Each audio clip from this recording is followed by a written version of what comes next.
가정에서 예배드리는 모든 분들과 또 예배당에 나와서 예배드리는 모든 분들을 주님의 이름으로 환영합니다. 5월의 마지막 주일입니다. 6월부터는 저희가 좀 더 나은 환경에서 드릴 수 있기를 소원하면서 이 시간 우리가 기도함으로 예배에 들어가도록 하겠습니다. 제가 기도합니다. 하나님 고맙습니다. 여전히 이 코로나 바이러스로 인하여 사람들의 마음이 위축되어 있습니다. 활동도 위축되어 있으며 경제적인 것들도 위축되어 있습니다. 그러나 우리 하나님께서 이 모든 상황 속에 통치하시고 인도하시고 주관하시는 걸 믿고 감사합니다. 오늘도 주님 앞에 나와 예배드리는 가정에서 또 이곳에서 모든 헌신한 종들을 기억하여 주옵소서. 온전한 예배가 되게 하시고 우리 주님 받으시는 예배가 될 수 있도록 축복하여 주옵소서. 감사드립니다. 예수님의 이름으로 기도하옵나이다. 아멘. 함께 67장 찬송하시겠습니다.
계속되는 어려운 상황과 우리의 아픈 가정들과 또 교회와 또 우리 선교사님들을 위하여 이 시간 조용한 목소리로 기도하도록 하겠습니다. 중보 기도합니다.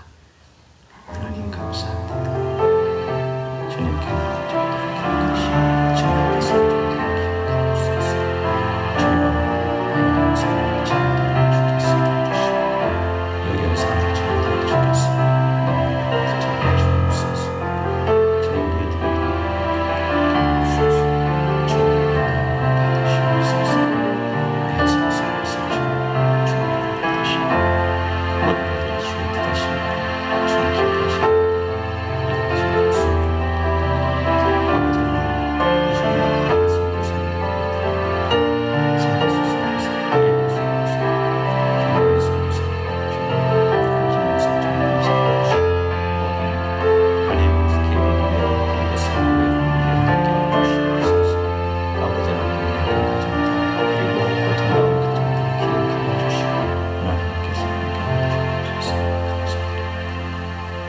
이 모든 기도의 제목을 사랑이 많으신 예수님의 이름으로 기도하옵나이다. 아멘. 우리의 신앙을 사도신경으로 고백하시겠습니다. 전능하사 천지를 만드신 하나님 아버지를 내가 믿사오며 그 외아들 우리 주 예수 그리스도를 믿사오니 이는 성령으로 잉태하사 동정녀 마리아에게 나시고 본디오 빌라도에게 고난을 받으사 십자가에 못 박혀 죽으시고 장사한 지 사흘 만에 죽은 자 가운데서 다시 살아나시며 하늘에 오르사 전능하신 하나님 우편에 앉아 계시다가 저리로서 산자와 죽은 자를 심판하러 오시리라. 성령을 믿사오며 거룩한 공예와 성도가 서로 교통하는 것과 죄를 사하여 주시는 것과 몸이 다시 사는 것과 영원히 사는 것을 믿사옵나이다. 아멘. 다 같이 일어나셔서 50장 찬양하심으로 주님께 헌신하도록 하겠습니다.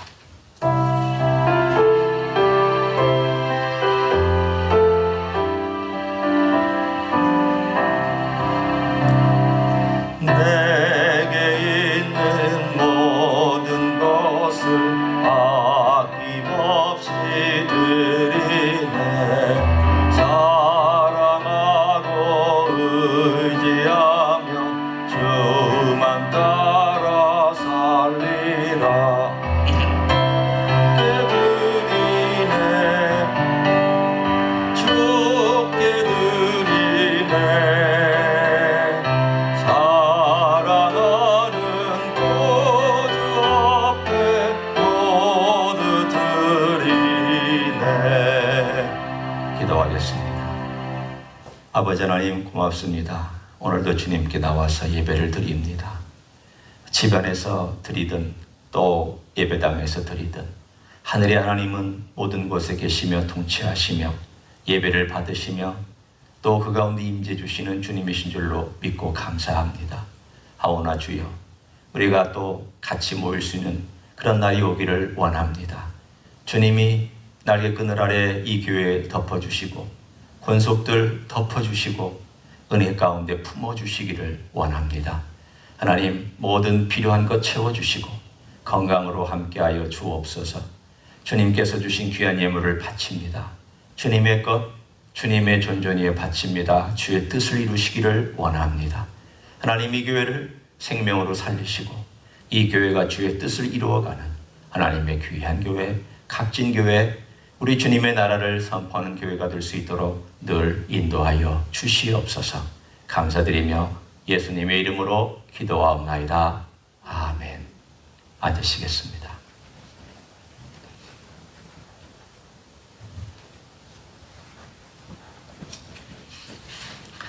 광고 몇 가지 드리고 함께 말씀 나누는 시간 갖습니다. 가정과 교회에서 예배드리는 모든 성도님들 영상으로 또는 여러 모양으로 환영하고 또 축복합니다. 반갑습니다. 주일 예배 1부와 2부에 나누어 드립니다. 5월 31일 마지막 주 여러분이 이렇게 예배를 드리지만 그러나 6월 첫째 주부터는 저희가 조금 더 준비한 채로 예배를 드릴 수 있지 않을까 이렇게 생각을 합니다. 여전히 어렵습니다. 특별히 LA 카운티가 확진자나 또 이에 관련된 그런 아픈 분들이 상당히 많은 편이어서 우리가 조심을 해야 됩니다.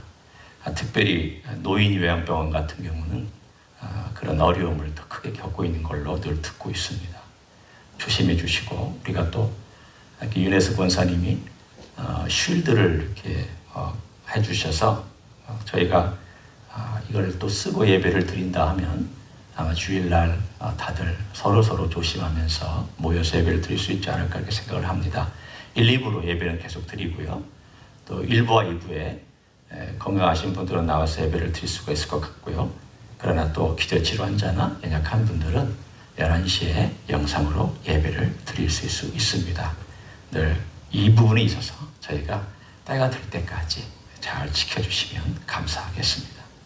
나머지 광고는 여러분이 영상에 있는 주보 참조하시고 또 주보를 보면서 참고해 주시기를 바랍니다. 하나님 아버지의 말씀 같이 저희가 봅니다. 말씀은 룻기서 4장입니다.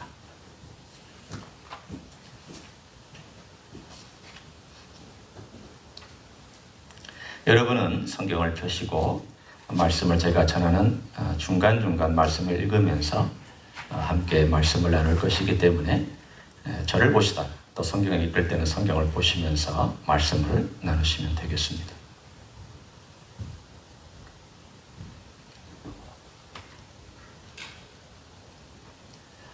룻기서의 1장에 보면 주인공이 등장을 합니다. 이 주인공의 이름은 엘리멜렉입니다. 어떻게 시작되는지를 제가 잠깐 읽어드리면, 사사들이 지리하던 때에 그 땅에 흉년이 있더니라. 유다 베들레헴의 한 사람이 그의 아내와 두 아들을 데리고 모압 지방에 가서 거류하였는데 그 사람의 이름은 엘리멜렉이요. 그래, 우리가 언뜻 이 이야기 속으로 들어갈 때에 이 이야기 주인공이 엘리멜렉인가 보다, 그렇게 짐작할 수 있습니다. 그런데 이 엘리멜렉이라고 하는 사람의 이름의 뜻이 엘리, 나의 하나님은 멜렉, 왕이시다, 그 뜻입니다. 나의 하나님이 왕이시다라는 이름을 가진 엘리멜렉이 왕 대신 하나님의 통치가 있었던 이스라엘 땅을 떠나서 모압 땅에 가자 얼마 안 있어서 죽어버립니다. 주인공이 죽은 거죠. 그리고 나서 2장, 3장, 4장에까지 쭉 오다가 끝부분이 어떻게 끝나는지 제가 먼저 19절, 4장 18절부터 22절을 먼저 읽어드립니다. 베레스의 계보는 이러하니라. 베레스는 헤스론을 낳고, 헤스론은 람을 낳았고, 남은 암미나답을 낳았고, 암미나답은 나손을 낳았고, 나손은 살몬을 낳았고, 살몬은 보아스를 낳았고, 보아스는 오벳을 낳았고, 오벳은 이새를 낳고, 이새는 다윗을 낳았더라. 엘리멜렉, 나의 하나님의 왕이시다. 그런데 이 이름이 1장에 와서는 과연 나의 하나님이 왕이실까? 그런 질문입니다. 2장에 와서는 나의 하나님이 왕이실지도 몰라. 그런 분위기입니다. 3장에 와서는 나의 하나님이 왕이신 것 같아. 그런 느낌이에요. 4장에 와서 맨 마지막에 어떤 이야기로 끝나는가? 나의 하나님이 왕이시구나. 진짜 왕이시구나. 어떤 의미로 그럴까요? 왕 대신 하나님께서 왕을 세우는 이야기가 이 룻기서의 5대에 걸친 이야기입니다. 오늘 우리가 뒤에 보면 보아스, 오벳, 이새, 다윗. 그런데 거기에다가 우리가 알고 있는 보아스의 윗대 나오미까지, 엘리멜렉까지 포함시킨다면 한 5대에 걸친 이야기가 비구로 시작했다가 하나님이 과연 나의 하나님이 왕이실까 해서 시작했다가 과연 나의 하나님은 왕이시다. 그리고 이분이 인간의 왕을 이 땅에 세우시는 분이다라고 하는 놀라운 대하소설 같은, 짧지만 대하소설 같은 이야기가 오늘 우리에게 주어진 이야기입니다. 우리는 그 중에 한 대만 살고 갑니다. 이 이야기는 5대, 그 전부터 따지면 많은 세대를 걸치지만 우리는 딱 한 세대만 살고 가지만 하나님은 5대, 6대, 7대 긴 시간을 걸쳐서 그분의 원하는 일들을 하나씩 하나씩 해나갑니다. 그런데 이 해나가는 가운데 주인공들을 보면 다 별 볼 일 없는 사람들입니다. 보아스, 유력한 자지만 농부입니다. 농사짓는, 평생 농사짓는 농부입니다. 나오미, 농부의 아내였습니다. 룻, 그냥 나달 하나하나를 주었던 이방 모압 여인입니다.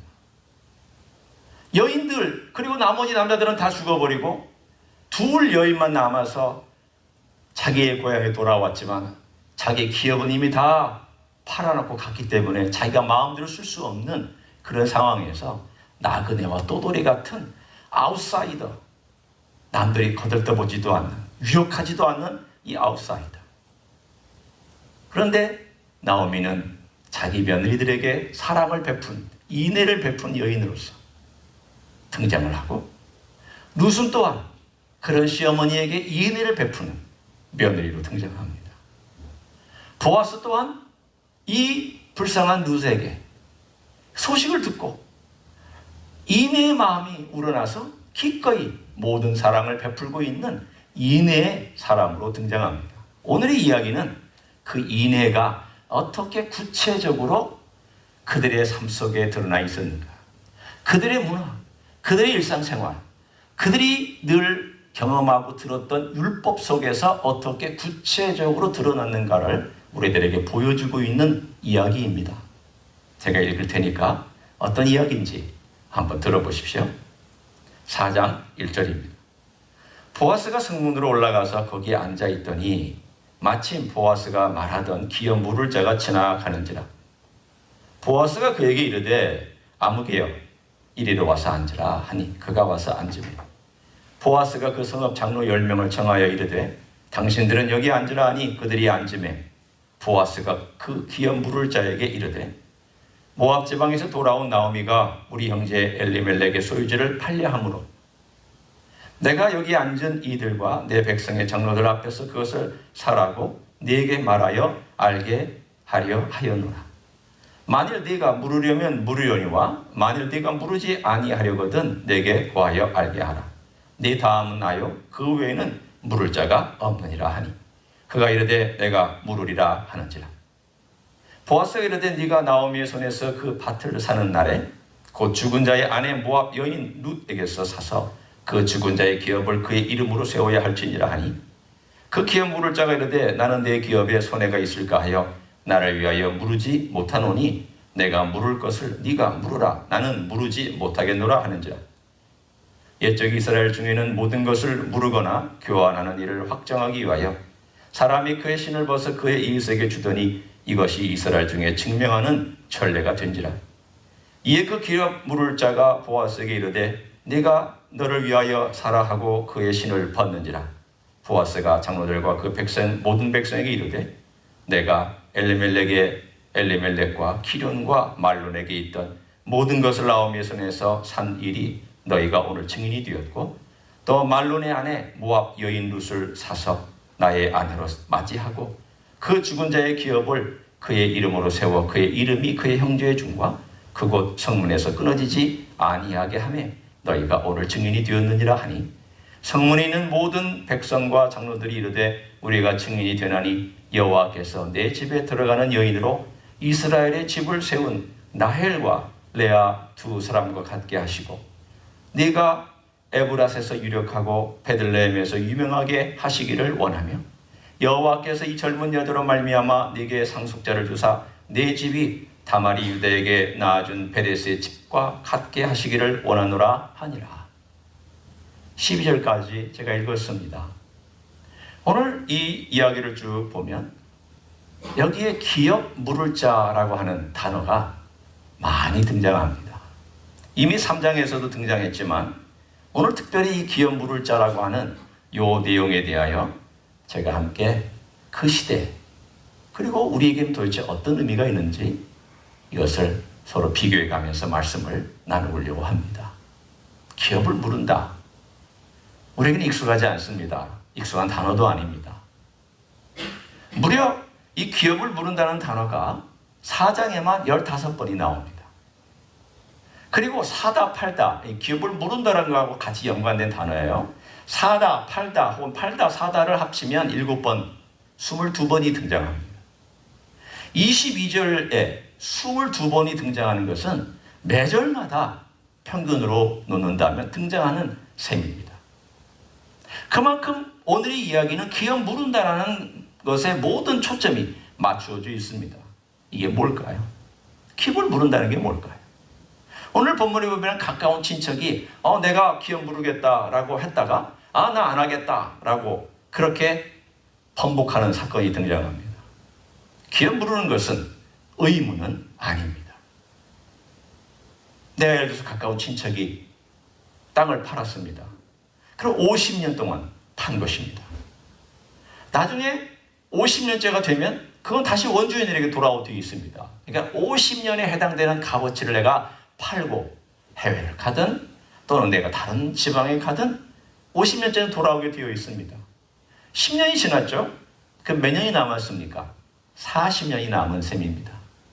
그러면 40년에 해당되는 이 값어치가 남아있기 때문에 원주인이 와서 그 40년에 해당되는 값을 지불하지 아니하면 그 내 땅 아닙니다. 아직은 아닙니다. 40년이 지나야 됩니다. 그러면 나오미 입장에서는 40년 지나면 이 세상 사람일까요? 아마도 이 세상 사람이 아닐 가능성이 더 많습니다. 더군다나 문제는 아들들이 없습니다. 아들들이 없는 경우에는 이 기업은 누구에게 넘어가느냐? 가장 가까운 남자 친척에게 넘어갑니다. 그러면 가장 가까운 이 남자 친척은 가만히 있어도 40년이 지나면 자기 거가 됩니다. 그런데 오늘 본문에 기업을 모르는 이 사람이 나타나서, 보아스가 나타나서 네가 하겠느냐 그랬더니 가만히 생각을 해보더니 어차피 내가 좀 여유를 주고 사놓으면 이 사람들이 한 40년 쓰다가 후사가 없으니까 다 나와 내 자손들의 기업이 될 것이다. 계산이 됐습니다. 자기 이익에 합당하다고 여겼습니다. 그래서 사겠다고 그랬습니다. 그랬더니 이거에 조건을 답니다. 네가 이것을 사주면 여인도 사야 된다. 이 여인에게 사서 들어가서 이 여인에게서부터 자손을 얻어서 엘리멜렉의 가문의 자손으로 이 기업이 내려가도록 해야 된다. 그랬더니 가만히 생각해 보더니 손해거든요. 자기는 돈만 투자하고 나에게는 기업이 돌아오지 아니하고 이 기업은 결국 엘리멜렉과 그 자손에게로 돌아가는 셈이 되니까 손사래를 칩니다. 나 안 하겠다고.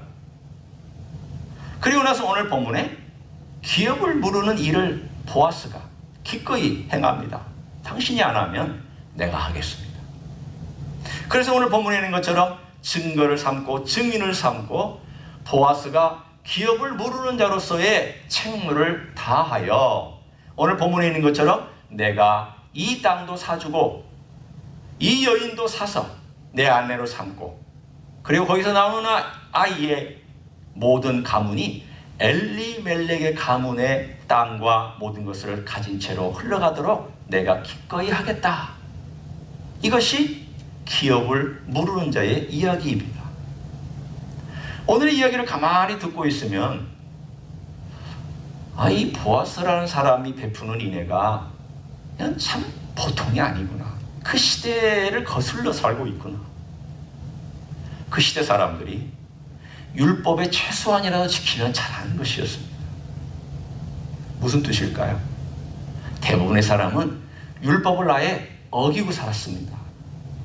율법과 상관없는 삶을 살았습니다. 그나마도 조금이라도 율법을 지키고 사는 사람이 있다면 그 사람은 칭찬받았을 겁니다. 그러나 적극적으로 율법을 지키고 사는 사람이 있다면 아마 사람들이 그랬을 겁니다. 특이한 종족이야. 쟤는 좀 이상해. 그렇게 얘기할 수 있는 사람들이었을 겁니다.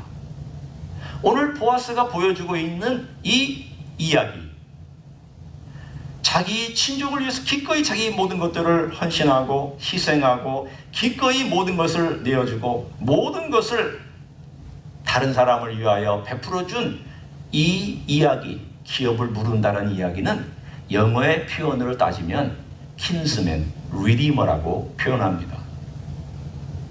이 kinsman, redeemer라는 단어를 쓰면 kinsman은 친족이라는 뜻이고요. redeemer라는 단어는 구속자라는 뜻입니다. 그 단어를 그대로 지역하면 친족, 구속자라는 뜻이 됩니다. 이 친족 구속자로서의 행하는 모든 것들이 가끔 일어나는 일이지만 이 가끔 일어나는 이 일의 가장 중요한 핵심되는 내용은 이것은 기쁨으로 율법이 요구하지만 꼭 하지 않아도 되는 것을 기쁨으로 기꺼이 하는 그러한 놀라운 책무였고 이건 자기를 희생할 수 있어야만 했고 뿐만 아니라 이것은 자기를 위해서 하는 것이 아니라 바로 고통 가운데 있는 자기의 친족을 위하여서 행하는 것, 이런 내용들이 오늘 기업을 무른다는 내용 가운데 들어있는 그러한 사연이고 사건이고 내용입니다. 그럼 도대체 오늘 여기 나와 있는 이야기가 우리하고는 도대체 무슨 상관이 있을까? 우리는 자주 성경에서 이런 말씀을 듣습니다. 예수님은 누구신가? 그럴 때에 예수님은 우리의 구원자시죠. 그럼 우리는 구원을 생각할 때에 우리의 영혼을 죄에서부터 구원하고 우리를 지옥에서부터 끌어내 주시고 죄에서부터 우리를 끌어내 주신 분이다 라고 생각합니다. 맞습니다. 그럼 그 역사적인 배경을 쭉 훑어서 우리가 과거로 갔을 때에 이스라엘 가운데 과연 이 구원에 관련된 사건이 여러 가지가 있는데 그 중에 율법 안에서 있는 가장 중요한 핵심되는 내용이 어디에 있을까?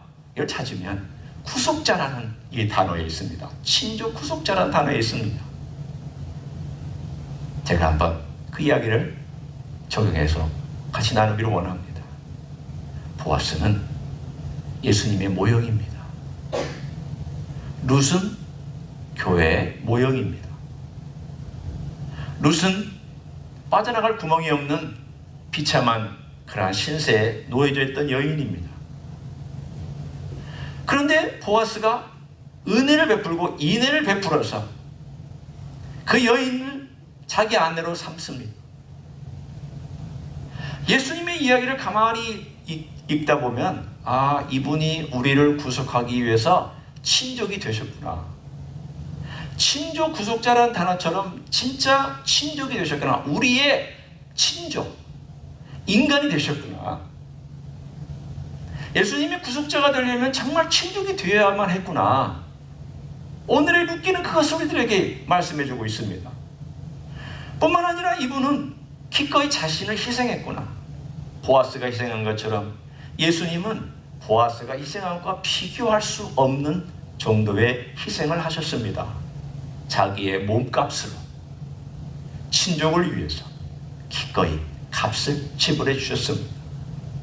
뿐만 아니라 이 값을 지불하는 데서 머물지 않냐고 이 모든 것을 마치 보아스가 룻을 위하여 행하였던 것처럼 예수님께서 자신의 교회를 위하여 기꺼이 내어주셨던 이야기가 오늘 4장에 나와 있는 룻기의 이 전반부의 흐름 가운데 있는 이야기입니다. 구속이란 단어는 단순히 노예 상태에서 끄집어낸 그냥 어떤 상식적인 개념이 아니라 이스라엘 문화 속에 익숙하게 있었던 그렇구나. 그분이 나를 구속해줬다는 것은 내가 아무렇게 능력도 없고 힘도 없고 그리고 빠져나올 그러한 유력한 힘도 없는 사람이었는데 나를 유력한 자가 그 상태에서부터 끄집어내 주신 거구나. 그래서 나로 하여금 새로운 삶을 살도록 놀라운 관계를 맺어주신 거구나. 성경은 그래서 그 이야기를 예수님은 신랑이고 우리를 신부라고 얘기하는 그 이야기가 사실은 룻기서에 이미 있는 이야기입니다.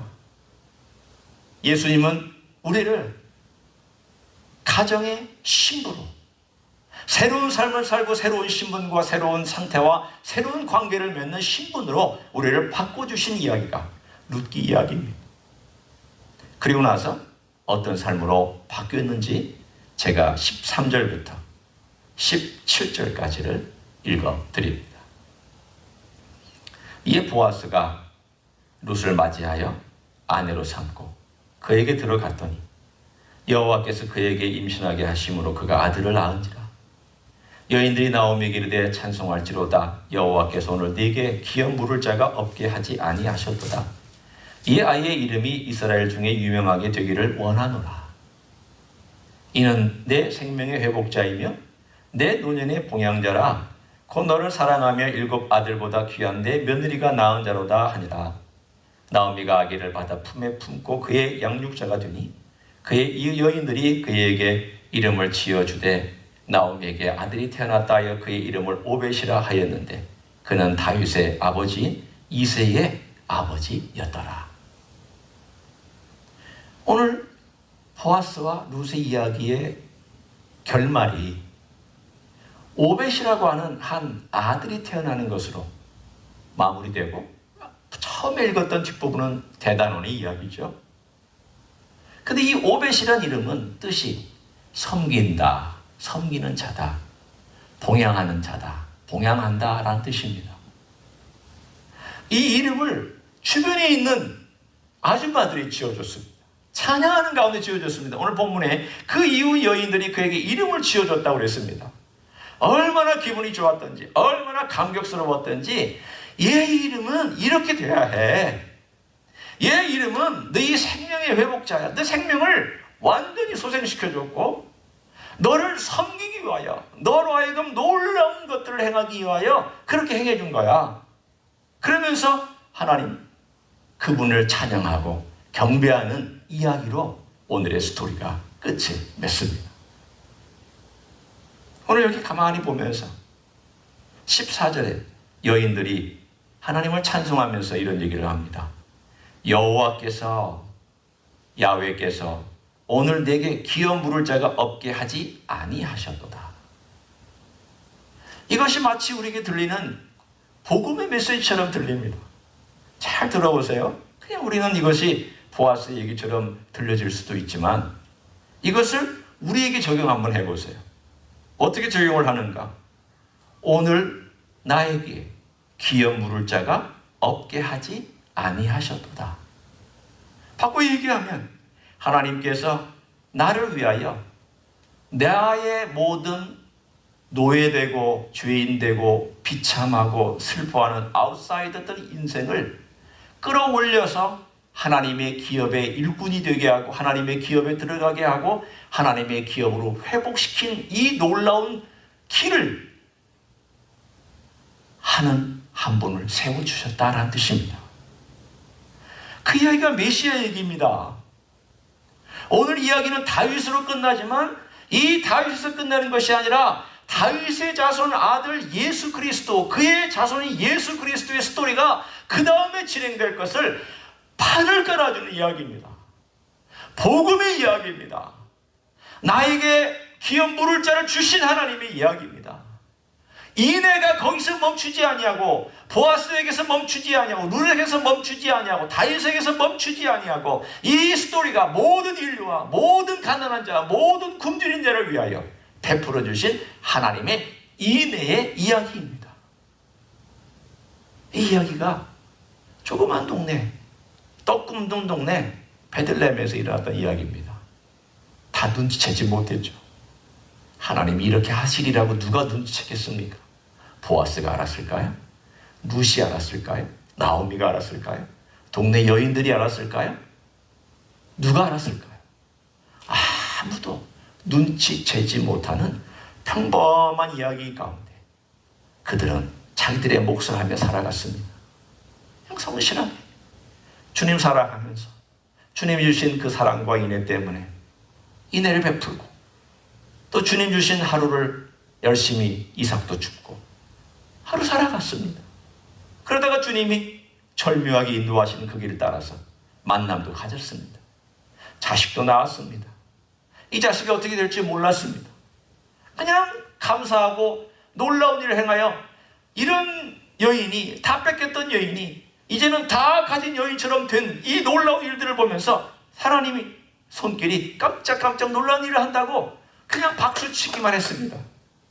하나님이 하셨으니까. 우리는 하나님이 하시는 일에 대해서 할 수 있는 일은 박수를 치는 일입니다. 하나님 놀랍다. 하나님 참 귀하다. 하나님 행하시는 일은 정말 예측이 불가능하다. 어떻게 이런 일을 행하셨느냐. 우리는 박수를 쳐드려야 됩니다. 진심 어린 박수. 오늘의 이야기는 바로 진심 어린 박수를 치고 있는 이 이웃 여인들의 마음이 우리들의 마음이 되어야 되고, 동시에 우리는 어떻게 살아가야 할까? 그 인애 안에 자꾸 들어가서 맡겨드리고 기다리고 주님의 인애의 날의 그늘 아래서 그분이 펼치는 인애를 경험하고 또 인애를 베풀고 한 걸음 한 걸음 살아가라고 주님 말씀하고 있습니다. 그러면 때가 되면 내가 행할 것이다. 때가 되면 내가 일으킬 것이다. 때가 되면 너의 생명을 회복시킬 것이다. 때가 되면 내가 너를 섬기며 사랑하는 이 모든 일들이 어떤 결과를 가져올지 내가 행할 것이다. 우리 하나님께서 이 놀라운 일을 우리 한 사람 한 사람 예배드리는 자를 위하여 가시고 있는 계획과 크게 틀리지 않습니다. 우리는 모릅니다. 어떤 일들이 벌어질지, 하나님이 어떻게 행하실지. 그러나 그 손에 맡겨드리고 하루하루 성실하게 인애를 베풀며 살다 보면 주께서 언젠가 놀라운 일들로 회복시켜 주실 줄로 믿습니다. 그런 삶을 믿음 안에서 살아가시기를 우리 주 예수 그리스도 이름으로 간절히 축원합니다. 기도하시겠습니다. 하나님 감사합니다. 세상이 어둡습니다.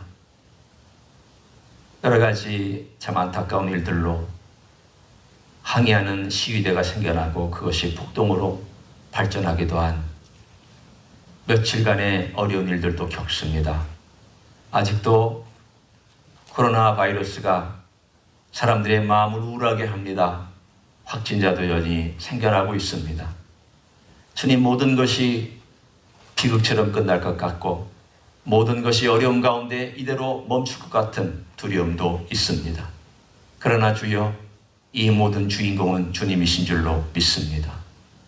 비극을 변하여 아름다운 회복의 역사로 만들어주신 주님, 주님께서 오실 그 모든 발판을 은밀하신 가운데 정확하게 베들레헴 농촌에서 행하셨던 주님, 평범했던 보아스, 평범했던 나오미, 평범했던 룻, 아니 평범하지 못해 비참했던 그들을 통하여 하나님께서 역사를 이루어 가신 것을 감사드립니다. 주님, 우리도 평범하지만 연약하지만 주님의 인애의 날개 그늘 아래 우리가 머물며 쉬며 그 가운데 걸어가기를 원합니다.